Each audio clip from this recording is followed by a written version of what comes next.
Hey everybody, good to see you. Let's talk about the opposition between the moon and Uranus today in Synastry.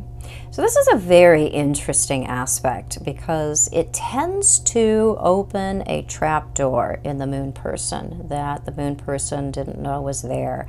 You know how some people bring out things in us that we have never seen in ourselves?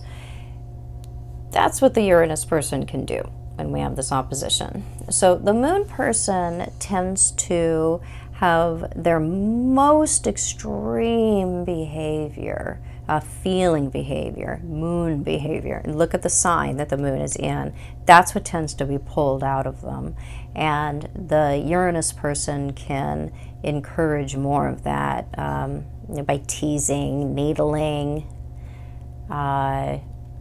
questioning,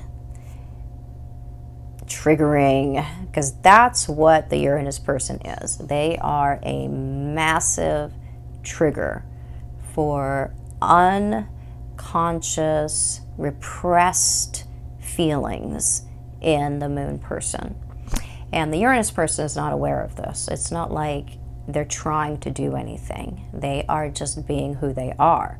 It's the qualities, the behavior, the who the Uranus person is that sets the moon person off. So there's a like a histrionic response to the moon person, and often the Uranus person can be very perplexed by this because, again, they're not trying to do anything, and they're watching this aria take place that it can be quite entertaining but confusing. So it's not a common aspect to see in functioning long-term romantic relationships. And when we see this in families, we do tend to interpret each other pretty negatively, like the other person is over-emotional, or they're acting out, or the moon person could see the Uranus person as insensitive. And so it's not a harmonious exchange between the two people when we have an opposition like this. We can have other things going on that can bring more stability, but this is not the most stable way of interacting with each other with this particular opposition.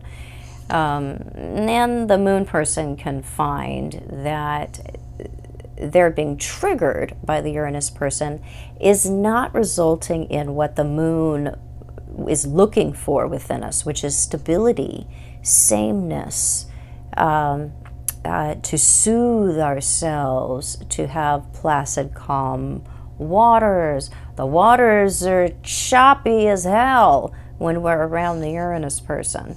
So that can make us feel like we're not fulfilling that moon need for stability.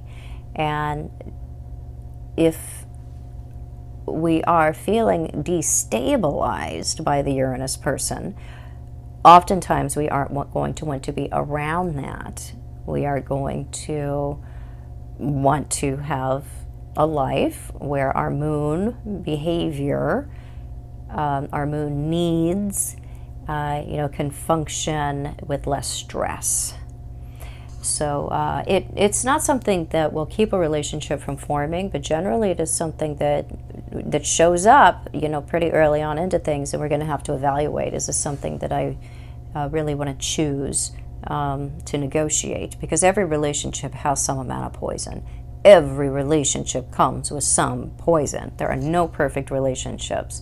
And the really perfect ones that are out there, we don't choose them. We don't pick those relationships up because we don't get anything out of them. We tend to lose interest. We don't grow. They aren't psychologically needling us. We tend to fall in love with people that are going to trigger us in very key ways. But if we're being triggered constantly, all the time, to the point of exhaustion, that's something we need to look at, because if we can't learn to tolerate each other, and the moon person would really need to learn to control the force of their own feelings in the presence or as a result of interaction with the Uranus person. If we can't learn the lesson that a certain hard aspect is requiring of us. I think oftentimes we really just need to go our separate ways, because it isn't going to get learned, and we really need to evaluate how we're spending our time. So this can be one of those aspects where we need to really look at what are we getting out of the relationship. And if we're getting out more annoyance than harmony, then it's something we're going to really have to look at pretty heavily. So hope this was helpful. If it was, please subscribe to my channel. You can find me on the internet at truthandaspectastrology.com. I do offer courses, subscriber option on my website currently. You can join courses that are in progress, but you will receive all the past classes so you can get caught up. And next month we will be offering Asteroid Club, where we talk about a different asteroid every week. And that'll be super lot of fun. So join us over there if you're interested. And I will be back super soon with more super cool videos. Bye.